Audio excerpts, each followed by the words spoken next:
et bienvenue sur ma chaîne Cédric Ali, religion, politique, histoire, culture française et du monde entier. Vous m'excuserez pour ma voix, mais je suis un peu malade. Je suis malade, malade.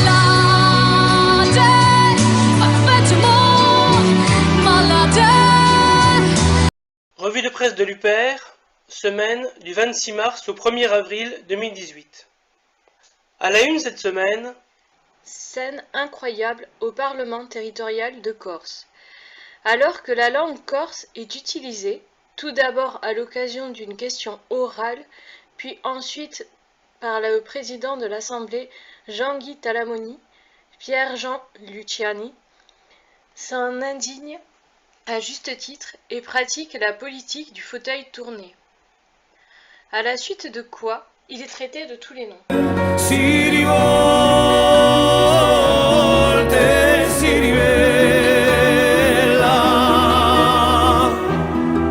sommo disprezzato niente. Voilà à quoi mène la lâcheté et la collaboration européiste de l'État. La loi fondamentale, qui est la Constitution, est piétinée sans réaction du pouvoir. La Constitution précise en effet que le français est la langue de la République. À l'inverse de cette odieuse politique d'abandon de l'équipe Macron, l'UPR fera en sorte que les lois fondamentales de la République soient respectées et mettra un terme à la politique dangereuse des eurorégions via la sortie de l'UE. Source Corse Matin, 29 mars. France. Le gouvernement va s'attaquer au cumul chômage-emploi. Après le renforcement du contrôle des chômeurs, le gouvernement se donne la possibilité de toucher aux allocations des chômeurs qui exercent une activité réduite. Comme déjà précédemment évoqué dans la revue de presse, c'est toujours la fameuse France d'en bas, selon les mots de l'ancien Premier ministre Jean-Pierre Raffarin, qui trinque. Source Économie Matin, 27 mars. France Loisirs prévoit de supprimer 450 emplois sur 1800. Ceci dans le cadre d'un plan de sauvegarde de l'emploi. C'est encore une victime du succès Amazon, géant dont le modèle social est énormément décrié. Source Orange, 30 mars. Face aux 50 millions de Bolloré, France Télévisions réclame 100 000 euros.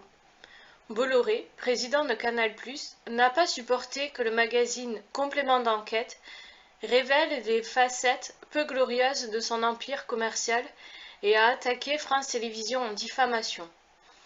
De son côté, France Télévisions demande des dommages et intérêts pour procédure abusive, une telle plainte ne révélant pas du tribunal de commerce. Par-delà l'aspect judiciaire, il est préoccupant de constater l'épée de Damoclès constamment placée par les milliardaires de ce pays au-dessus des têtes de journalistes qui font leur travail normal d'enquête. Source Télérama, 27 mars. Compteur Linky et données personnelles, la CNIL met en demeure Direct Énergie. Le consentement demandé aux clients pour la collecte de leurs données de consommation toutes les demi-heures n'est pas libre, éclairé et spécifique, estime la CNIL.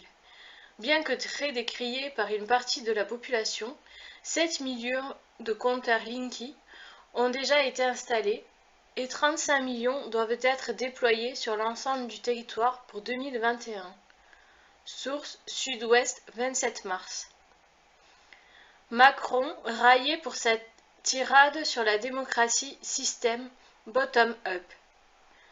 Le chef de l'État a utilisé cet anglicisme jeudi soir en marge d'un long discours au Collège de France, prononcé à l'occasion de la publication du rapport Villani, et non pas Villeni, sur l'intelligence artificielle. Le tweet n'a, en tout cas, pas manqué de faire réagir. Selon Bernard Pivot, président de l'Académie Goncourt et ancien animateur de l'émission Apostrophe, la phrase du président de la République dévalue la démocratie d'expression française. Source Le Figaro, 30 mars. À Québec, Emmanuel Macron est le grand gagnant du prix Citron pour Parler l'anglais renforce la francophonie, avait-il dit. France, commune, restrictions budgétaires et résistance. Taxe d'habitation, sa suppression entraîne de nouvelles taxes locales. Non seulement les administrés voient leur pouvoir d'achat fondre à cause d'un ensemble de nouvelles taxes ou d'augmentation de taxes existantes, mais c'est aussi tout un ensemble de services qui ferment dans les communes faute de moyens. Par exemple, les crèches. Source RTL 30 mars. Scolarisation obligatoire à 3 ans, le cadeau discret de Macron au privé. D'une part, c'est une restriction de liberté de mode d'éducation à un jeune âge où les parents peuvent préférer éveiller eux-mêmes leurs enfants. D'autre part, la conséquence financière va être que les municipalités vont devoir participer au financement de classes maternelles sous contrat privé qui auparavant étaient intégralement privées. Geste malvenu alors que les moyens des communes baissent. Source Libération 27 mars. Maintenant, j'ai compris où était le loup dans la bergerie. Parce que je me disais, l'idée, elle est pas mauvaise, mais ça sert à rien. Donc, puisqu'il y avait que 3% des enfants qui n'étaient pas scolarisés avant 36 ans. Donc, je trouvais ça complètement con. Je me disais, mais où est le loup dans la bergerie? Le brillant exemple de Frédéric Robert, maire de Monétier-Almont. Relever, dynamiser, revivifier une petite commune rurale très endettée, qui plus est, sans les subsides de l'État qui ont été supprimés. C'est possible. Frédéric Robert, maire UPR de Monétier-Almont, dans les Hautes-Alpes, le prouve avec brio. Source UPR, 1er avril. Et c'est pas une blague, comme le montre cet extrait. Je sors d'un conseil municipal où on a voté le compte administratif 2017 et le budget 2018. Et pour la deuxième année consécutive, on rend un budget en surexcédent budgétaire. Donc c'est plutôt positif et c'est la première année qu'on arrive même à avoir un budget de l'eau légèrement excédentaire. Donc c'est une très bonne nouvelle. France, service public en déroute. 31% de décès en plus au CHU de Guadeloupe, en manque de matériel. Ravagé par un incendie, l'établissement est dans un état préoccupant et les décès de malades se multiplient. Des malades admis aux urgences attendent parfois des jours sur un parking avant d'être pris en charge. Comment a-t-on pu en arriver à une telle situation en France? Quel sens des priorités, alors que nous finançons à coups de milliards d'euros les pays de l'Est européen? Et une grande invitée, une femme aujourd'hui, Viviane Reding, bonjour. Bonjour. Je rappelle que vous étiez ancienne vice-présidente de la Commission européenne, en particulier chargée de la justice luxembourgeoise. Vous êtes d'ailleurs illustrée par un bras de fer, notamment avec la France, sur la question du traitement des populations roms. Et puis aujourd'hui, vous êtes députée européenne du Parti populaire européen. Or, s'il y a quelque chose qui manque en Europe aujourd'hui, c'est bien la solidarité et j'en suis très attristée. Alors justement, la faute à qui? Parce qu'on a parlé quand même d'un différentiel idéologique avec l'Est de l'Europe qui considère qu'elle n'a pas de devoir particulier d'accueillir des réfugiés musulmans qui plus est, ajoutent certains leaders dans ces pays de l'Est de l'Europe. Vous êtes un peu choqué de ce nouveau rideau de fer qui est peut-être idéologique entre l'ancienne et la nouvelle Europe, justement? Il est vrai que je me suis trompée, comme beaucoup d'autres, parce qu'on a tous pensé qu'avec l'intégration dans la grande famille européenne et une aide financière massive, la Pologne, par exemple, reçoit dans les prochaines années des fonds structurels 89 milliards d'euros. Hein. C'est énorme ce que la solidarité européenne donne à ces pays-là. Et lorsque pour la première fois on demande une solidarité en retour, ah non, rien. Hein. La solidarité, c'est une impasse. Hein. C'est-à-dire, nous, on ouvre la main, mais si nous devons donner un coup de main, nous ne sommes plus là. L'Europe ne peut pas fonctionner comme ça et on doit vraiment revoir nos systèmes de solidarité. Source 20 minutes, 28 mars. Désormais, 450 000 demandes de cartes grises en attente. Les services du ministère sont totalement débordés, indique une source proche du dossier. Il manque à la fois de moyens et de personnel pour faire face à l'afflux de demandes. Et pour le moment, aucune solution concrète n'a été mise en chantier pour résoudre le problème. Cela peut durer encore des mois, si ce n'est plus. Ceux qui sont pris en otage sont encore une fois les citoyens qui ne peuvent pas recevoir leur voiture ou qui disposent d'immatriculation provisoire à durée limitée et sans valeur à l'étranger. Même conclusion que précédemment, des milliards d'euros seraient directement injectés dans les services publics si la France sortait de l'UE. Source Le Parisien, 27 mars. L'ANTS, un site devenu un cauchemar pour des centaines de milliers de Français. Journée morte des greffiers et avocats pour protester contre la réforme de la justice. Suppression des 307 tribunaux d'instance et de la fonction spécialisée de juge d'instance. Organisation judiciaire illisible et éloignée du citoyen. Déshumanisation de la justice. Privatisation du contentieux civil. Régression des droits de la défense. Recul du contrôle de la justice sur les atteintes aux libertés publiques, suppression larvée du juge d'instruction et du juge de l'application des peines, réduction de la collégialité. Le projet du gouvernement a le mérite de la cohérence, racler, réduire, supprimer, sacrifier, tout ce qui peut l'être, au détriment de la qualité, pour que les jugements, ou leurs ersatz, sortent le plus vite possible, à moindre coût, et que les personnels ne soient plus que des pions à déplacer. Source Le Monde, 20 mars. Le gouvernement éteint le gaz réglementé. Le gouvernement s'estime contraint de mettre fin à ces tarifs du fournisseur historique de gaz de France et fixé chaque année par arrêté ministériel à cause d'une directive européenne de juillet 2009, un arrêt de septembre 2016 de la Cour de justice de l'Union européenne pour laquelle ces tarifs réglementés constituent une entrave à la réalisation d'un marché du gaz naturel concurrentiel. Rien ne dit que, sans cette jauge des tarifs réglementés, les fournisseurs ne vont pas augmenter progressivement leurs tarifs pour récupérer les marges perdues lors de leur phase de conquête de clientèle. Les gaziers, comme les électriciens, sont d'ailleurs appelés à manifester contre les mises en concurrence imposées par l'UE. Source Libération, 27 mars. Royaume-Uni de Grande-Bretagne et d'Irlande du Nord. Johnson et May envient la France pour son réseau diplomatique. Après que le nombre d'ambassades britanniques était en forte baisse ces dernières années, le Brexit a pour conséquence la décision de développer à nouveau le réseau diplomatique du Royaume-Uni. Sorti de l'UE, c'est bien s'ouvrir au monde. Source Sputnik, 30 mars. La City voit moins de casse avec le Brexit.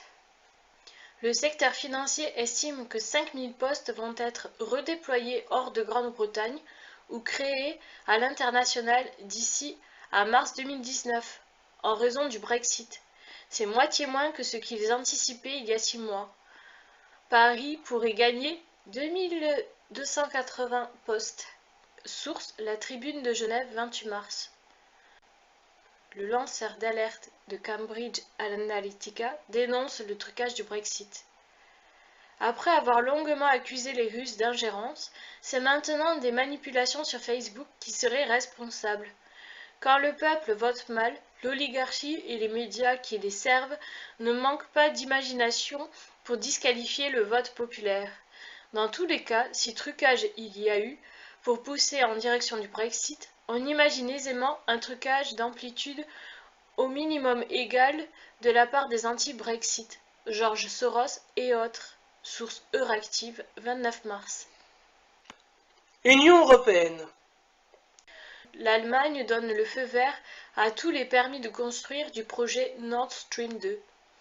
Le projet Nord Stream 2 a reçu tous les permis de construire en Allemagne et espère recevoir les approbations restantes dans les mois à venir, avant le début de la construction prévue pour 2018. Le gazoduc Nord Stream 2 traversera la mer Baltique, reliant les fournisseurs russes aux consommateurs européens sur plus de 1200 km. Il aura une capacité de 55 milliards de mètres cubes de gaz par an. Le projet a un coût estimé à près de 10 milliards d'euros. Les partenaires de Gazprom dans le projet sont Engie, OMV, Shell et 2 sociétés allemandes, BASF et Uniper. Source Sputnik, 27 mars. Portabilité transfrontière des contenus. Dorénavant, une nouvelle directive baptisée Digital Single Market et concernant la portabilité transfrontière va associer chaque Européen au catalogue de son pays de résidence, même s'il est en déplacement. On est sur une loi qui génère une forme de censure culturelle et intellectuelle et qui emprisonne les utilisateurs de ces services, permettant aux ayants droit de diviser les consommateurs en petits groupes pour maximiser leurs profits. Source Corben, 29 mars. L'Europe, c'est la paix! Affaire Skripal. Quand la France se déshonore aux yeux du monde par son suivisme. L'affaire Skripal concerne l'assassinat présumé d'un agent double russe au Royaume-Uni. Cet événement, dont les preuves concrètes manquent, a néanmoins servi de prétexte au renvoi de diplomates russes par le Royaume-Uni et plusieurs pays occidentaux, dont la France. Néanmoins, l'Allemagne a fait marche arrière en invitant la Russie à remplacer les diplomates qu'elle a expulsés. Apparaissant aux yeux du monde comme un personnage hypocrite et sans courage, calquant servilement ses décisions sur celles de Londres puis de Berlin, Macron rétropédale à présent en maintenant un prochain voyage présidentiel à Saint-Pétersbourg, voire aussi l'entretien d'actualité. Source UPR 27 mars, UPR 29 mars, UPR 1er avril. Défense de l'UE vers un Schengen militaire. On ne peut plus dire qu'un conflit en Europe est impossible, estiment en privé de nombreux responsables européens. Ne nous disait-on pourtant pas que l'Europe, c'était la paix? Avec ces mesures, toutes les armées de l'OTAN, y compris celles des États-Unis et de la Turquie, pourraient circuler librement dans l'UE. Source Le Soir, 27 mars. Kosovo, tension après l'arrestation d'un responsable serbe. L'arrestation, lundi 26 mars, par la police kosovare, puis l'expulsion d'un haut responsable gouvernemental serbe ont suscité un regain de tension au Kosovo. La Serbie refuse de reconnaître l'indépendance de son ancienne province albanaise, déclarée en 2008. Source La Croix, 26 mars. Des membres des forces de sécurité kosovares à Mitrovica. Proche-Orient. Nouvelle répression meurtrière de l'armée israélienne. L'armée israélienne a réprimé de façon totalement disproportionnée une manifestation pacifique se déroulant à la limite d'une barrière de sécurité. À l'occasion d'une marche réclamant le droit au retour des réfugiés, tirant à balles réelles, les soldats ont tué 16 Palestiniens et en ont blessé plusieurs centaines. La Commission européenne s'est contentée de réclamer une enquête internationale, alors qu'elle sait pertinemment qu'Israël ne tient pas compte du droit international. Source L'Humanité, 1er avril. L'armée israélienne pulvérise des pesticides sur la zone tampon avec Gaza. La conséquence est désastreuse pour les Gazaouis, avec une dégringolade de la production agricole, qui est passée de 12% à 3% du PIB gazaoui. Et tout cela alors que la population de Gaza est déjà très largement affectée par le blocus d'Israël et de l'Égypte, qui la cible depuis 2007. Source RT 29 mars. Proche-Orient, le prince héritier saoudien révèle que le wahhabisme a été exporté à la demande des Occidentaux. Dans une interview au Washington Post, le prince héritier Mohammed Ben Salman a déclaré que l'Arabie saoudite avait commencé à propager l'idéologie wahhabite, c'est-à-dire salafiste, à la demande de ses alliés occidentaux, pendant la guerre froide, pour contrer l'URSS. Qui sème le vent récolte la tempête. Cette politique internationale otanienne, à laquelle s'est pliée la France, a pour conséquence directe les drames terroristes que nous connaissons aujourd'hui. Si cette politique internationale suicidaire a mené à cette situation, alors, à l'inverse, c'est très probablement par l'adoption d'une autre politique internationale non alignée que nous assécherons le carburant du terrorisme. Source, Valeurs actuelles, 30 mars. Intervention française en Syrie, Erdogan évoque le passé sale et sanglant de la France. Réagit à l'annonce de Paris d'envoyer des soldats français pour défendre les Kurdes sur le territoire syrien face à l'armée turque. L'objectif de Macron est de bloquer l'avancée de l'armée turque et de ses supplétifs, des milices syriennes composées de beaucoup de djihadistes dans la région de Manbij. Mais au bout du compte, que vont faire nos soldats dans cette galère, alors que ni la Turquie, ni les États-Unis, ni la France n'ont de mandat international pour intervenir sur le sol syrien? Source, le Télégramme, 30 mars. Trump. Nous allons nous désengager de Syrie très vite. Laissons d'autres s'en occuper. Pour rappel, la présence américaine est illégale au regard du droit international et génératrice de tensions dangereuses avec la Russie. Néanmoins, le président a été démenti par son propre département d'État peu après. Qui pilote vraiment l'Empire américain? Source RT, 29 mars. Insécurité alimentaire. Pourquoi n'y a-t-il pas de bœuf dans certains plats préparés de bœuf? Certains plats contiendraient de la VSM, soit de la viande séparée mécaniquement.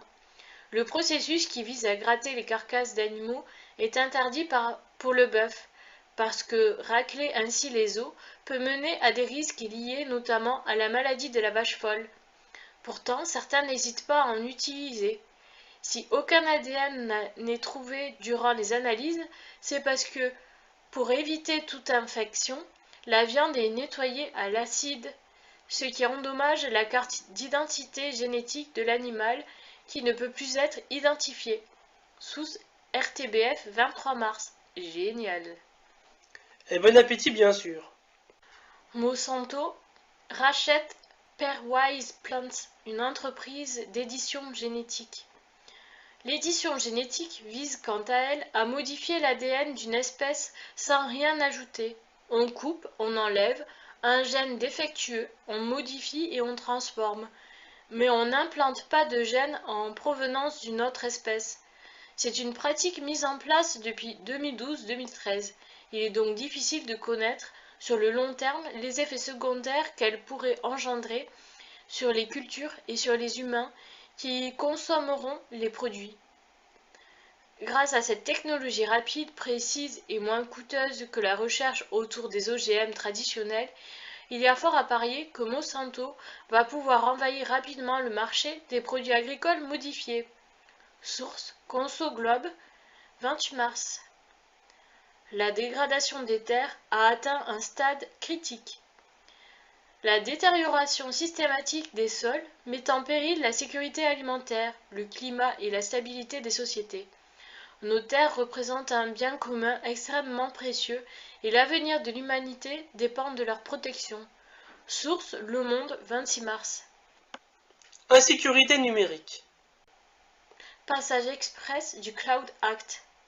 La police américaine va pouvoir mettre la main légalement sur toute information, peu importe que celle-ci concerne un ressortissant américain ou non, et sans considérer la situation géographique de l'hébergeur.